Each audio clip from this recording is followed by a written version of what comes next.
Bonjour et bienvenue sur Finançoyer, votre rendez-vous d'éducation financière africaine avec Anania. Le problème du jour est que le coût du gaz naturel pour se chauffer en hiver a augmenté, surtout en Europe.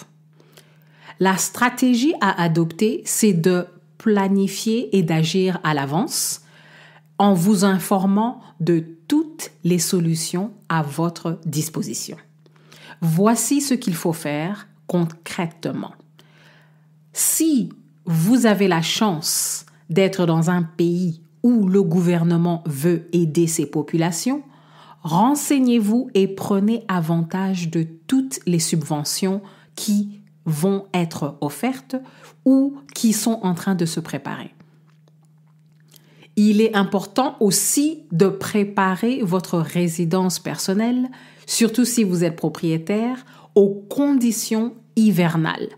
Et je sais par exemple qu'aux États-Unis, beaucoup de villes offrent des audits gratuits pour aider les propriétaires à recevoir des subventions si par exemple vous voulez changer les vitres de votre maison pour vous préparer à l'hiver, si vous voulez augmenter l'insulation dans les murs pour votre maison. Donc, il est important, si vous êtes propriétaire, de regarder quels sont les programmes de votre ville, de votre région, de votre gouvernement, local ou fédéral.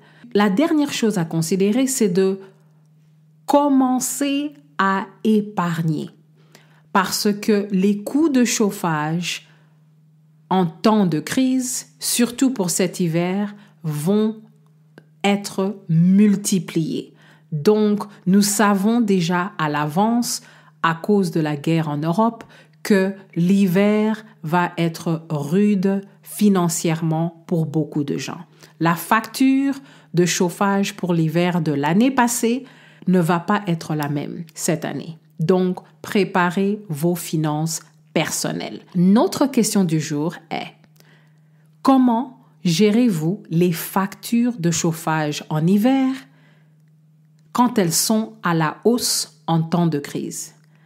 Partagez vos astuces, vos conseils dans les commentaires. Merci beaucoup de nous laisser un avis sur votre plateforme d'écoute et à la prochaine!